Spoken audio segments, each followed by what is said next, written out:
Welcome to The Explainer.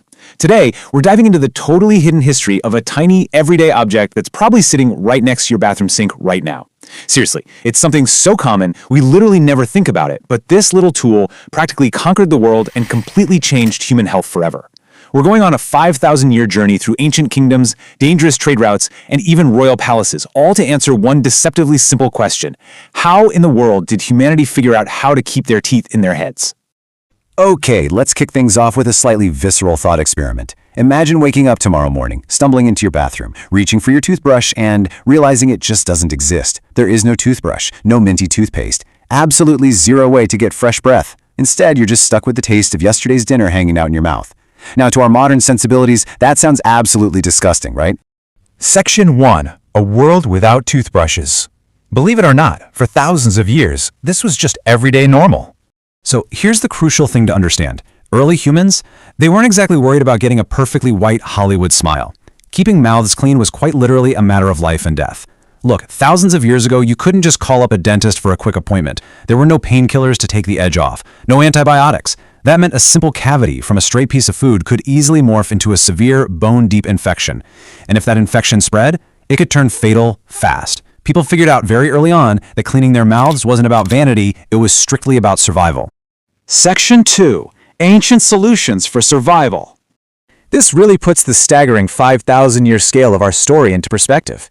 This desperate pursuit of oral hygiene traveled across eras and entire continents.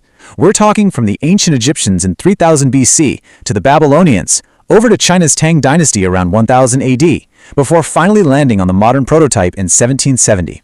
Let's break down exactly what these ancient milestones actually look like in practice. So, over 5,000 years ago, the ancient Egyptians whipped up one of the earliest known forms of toothpaste. But as you can see, this was a far cry from the smooth, minty gel you're used to. They mixed crushed eggshells, ashes, herbs, and literally pumice stone into an intensely rough powder. I mean, I can only imagine how absolutely terrible this must have tasted, not to mention how it felt, but the sheer abrasiveness of those crushed shells and stones successfully scrubbed away the food stuck on their teeth. And hey, that was the ultimate goal. Meanwhile, over in ancient Babylon, people hit upon a totally different, naturally occurring solution. They would take small tree branches and just chew on the ends of them. By chewing the wood, the natural fibers of the branch would fan out and separate, acting like a set of tiny, rough bristles.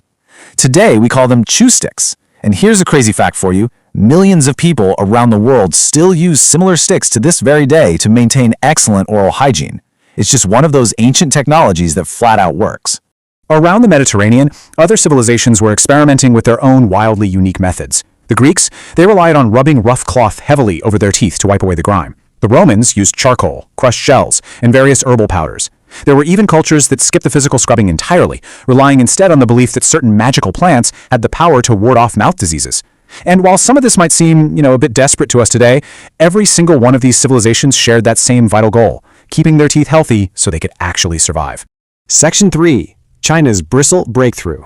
Fast forward a bit to over 1,000 years ago. During the Tang Dynasty, Chinese craftsmen invented what historians widely consider to be the world's first true toothbrush. Instead of relying on plant fibers or rough stones, they sourced stiff bristles taken from the back of the necks of wild pigs. Then, they carefully attached those hairs on handles made out of bamboo or bone. For the very first time in human history, people could effectively clean in between their teeth using actual bristles. Was it soft like ours? Absolutely not. It was reportedly pretty uncomfortable, but it was highly effective, way better than just scrubbing a rag over your gums. Now notice the stark contrast here between these two different parts of the world. As merchants traveled along the famous Silk Road, they brought these brilliant bristle brushes from Asia all the way into Europe.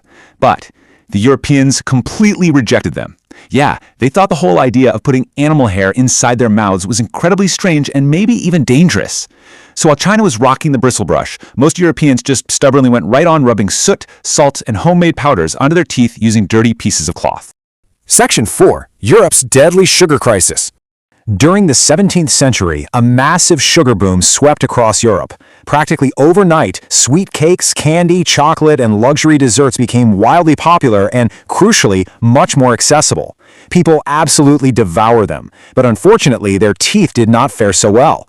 Because Europeans still lacked an effective way to clean between their teeth, the introduction of all this sugar caused tooth decay to completely explode across the continent. It spread like wildfire. Honestly, toothaches became so incredibly common that most people just accepted that losing your teeth early in life was totally unavoidable. Even royalty suffered terribly. Queen Elizabeth I of England is actually historically famous for her blackened, rotting teeth. This was largely because she consumed massive amounts of expensive sugar but had literally no good way to brush it away.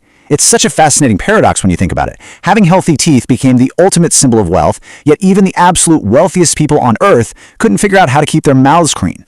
And look, if you couldn't keep your teeth clean, the consequences were straight up horrific.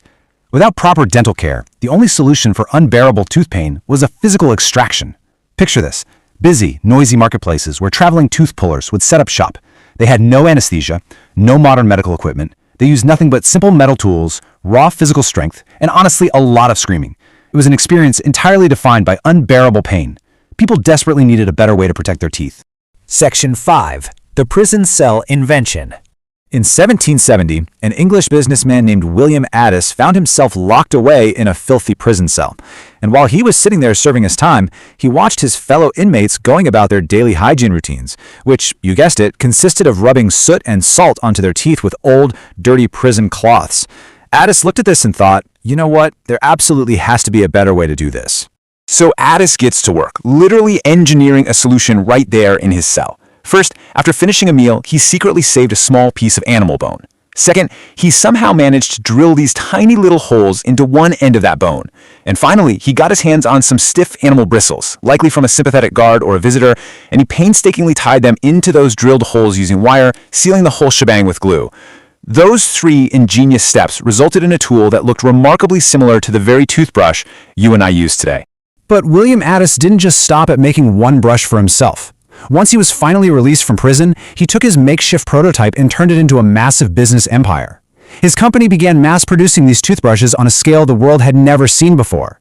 This was an absolute game changer, because for the first time in history, ordinary families could actually afford to buy a real, highly effective toothbrush, instead of having to fashion one themselves out of twigs or nasty rags. Effective dental care was finally brought to the masses. So, tomorrow morning when you pick up your toothbrush, I want you to pause for just a second and really look at it.